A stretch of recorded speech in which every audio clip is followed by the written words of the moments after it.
দারুণ একটা বিষয় নিয়ে আজকে আলোচনা শুরু করা যাক। আজ আমরা এমন একটা সোর্স ম্যাটেরিয়াল বিশ্লেষণ করব যে আমাদের সবার জীবনের সাথেই খুব গভীরভাবে জড়িয়ে আছে, একটি সুখী সংসারের আসল ভিত্তি।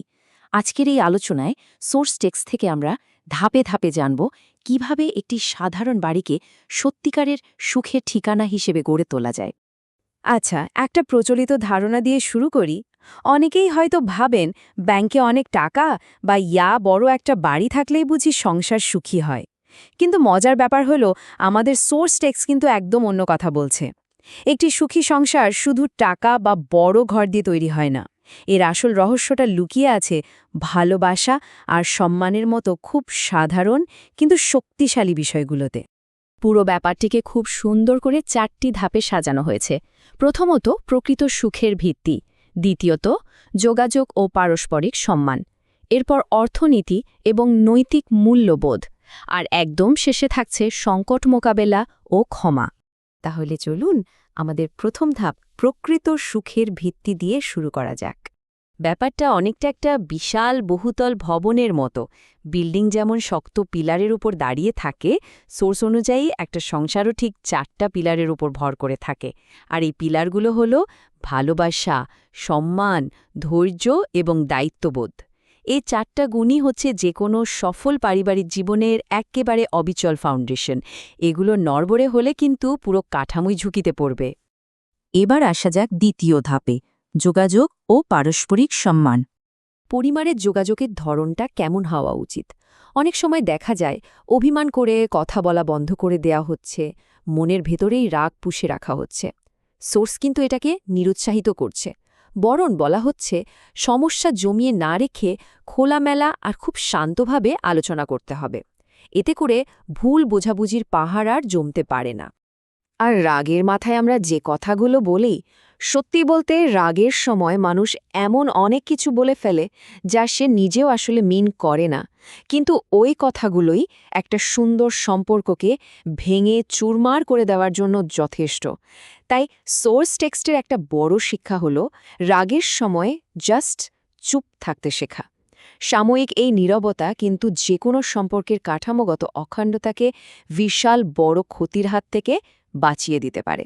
তাছাড়া ছোট ছোট কিছু দৈনন্দিন অভ্যাস আছে যেগুলো সম্পর্ককে অবিশ্বাস্য রকমের মজবুত করে। যেমন ধরুন, প্রতিদিন অন্তত একবার সবাই মিলে একসাথে খাওয়া, মাঝে মাঝে একটু ঘুরতে যাওয়া বা নিছকই নিজেদের মধ্যে গল্পগুজব করা। আর হ্যাঁ, সোর্স কিন্তু একটা দারুণ ব্যাপার মনে করিয়ে দিচ্ছে, কৃতজ্ঞতা প্রকাশ।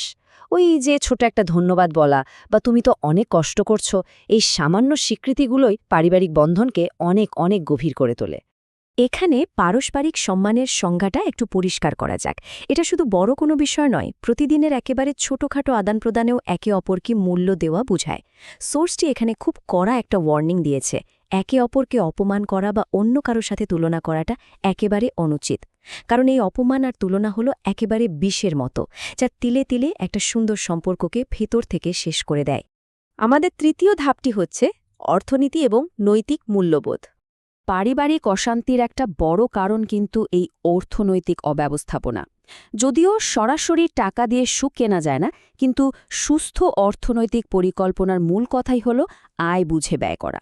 সোর্স দেখাচ্ছে এর উল্টোটা, অর্থাৎ অপ্রয়োজনীয় ঋণ নেওয়া বা অযথাই অপচয় করাটা একটা সংসারের ওপর মারাত্মক মানসিক এবং আর্থিক চাপ তৈরি করে।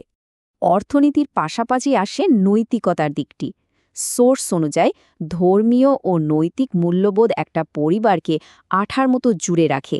পরিবারের সবার মধ্যে সততা, দায়িত্ববোধ এবং একে অপরের প্রতি দয়া বা সহানুভূতির চর্চা থাকাটা একেবারে অপরিহার্য। এই ব্যাপারগুলোই মূলত একটা পরিবারকে ভেতর থেকে শক্ত আর একতাবদ্ধ রাখে। আর এই ভালো আচরণগুলো কেন এত জরুরি জানেন? কারণ ঘরের শিশুরা কিন্তু সারাক্ষণ বড়দের অবজার্ভ করছে। সোর্সটি খুব স্পষ্ট করে বলছে, শিশুরা বাবা মায়ের আচরণ থেকেই সরাসরি সবকিছু শেখে। ঘরে যদি সম্মান আর ভালোবাসার প্র্যাকটিস থাকে, শিশুরাও হুবহু সেটাই শিখবে। সোজা কথায় বড়রাই তাদের আসল রোল মডেল। সবশেষে আমরা চলে এসেছি চতুর্থ ধাপে, সংকট মোকাবেলা ও ক্ষমা। আচ্ছা, একটা সম্পর্কের আসল পরীক্ষা আসলে কখন হয়? ভালো সময়ে তো সবাই হাসি মুখে পাশে থাকে, কিন্তু সোর্স টেক্সট খুব সুন্দর করে মনে করিয়ে দিচ্ছে যে দুঃসময়ে পাশে ঢাল হয়ে দাঁড়ানোই হচ্ছে সত্যিকারের সম্পর্কের লক্ষণ। যখন চারপাশের সব পরিস্থিতি খারাপ, পরিবারের কেউ যখন ব্যর্থতায় ডুবে আছে বা হতাশ, ঠিক ওই মুহূর্তটাকে তার হাতটা শক্ত করে ধরে রাখার নামই হল আসল সংসার। আর এই কঠিন সময়গুলোতে সবচেয়ে বেশি যেটা প্রয়োজন সেটা হলো ক্ষমা করার মানসিকতা। প্রতিদিন একটা ছাদের নিচে থাকতে গেলে ছোটখাটো ভুল তো হবেই, তাই না? কিন্তু সোর্স বলছে ওই ছোট ভুলগুলোকে আঁকড়ে ধরে রাখলে নিজেদের মধ্যে শুধু মানসিক দূরত্বই বাড়তে থাকে। এর চেয়ে বরং ছোটখাটো ভুলগুলোকে যেতে দিতে হবে। এই যে ক্ষমা করে দেওয়ার চর্চা, এটাই মূলত সংসারে আবার শান্তি ফিরিয়ে আনে। আমরা একেবারে শেষ পর্যায়ে চলে এসেছি। সোর্স থেকে পাওয়া একটা অসাধারণ উক্তি দিয়ে আজকের এই বিশ্লেষণটা শেষ করব। সুখী সংসার মানে ঝগড়া না থাকা নয়, বরং ঝগড়ার পরও একসাথে থাকার ইচ্ছা থাকা। সত্যি বলতে এই কথাটাই পুরো দৃষ্টিভঙ্গিটা পাল্টে দেয়। একটা সুখী পরিবার মানেই যে সেখানে কখনোই কোনো মতবিরোধ হবে না, তা কিন্তু নয়। বরং সুখী পরিবার হলো সেই ঘুরে দাঁড়াতে পারা পরিবার, যারা যে কোনো ঝগড়া বা রাগের চেয়ে নিজেদের মধ্যকার সম্পর্কটাকে অনেক বেশি দাম দেয়। একবার ভেবে দেখার বিষয়, নিজেদের পরিবারগুলোতে আমরা কি এই একসাথে থাকার ইচ্ছাকে প্রতিনিয়ত বাঁচিয়ে রাখছি? দারুণ এই প্রশ্নটাই আজকে চিন্তার খোরাক হিসাবে সবার জন্য রেখে গেলাম।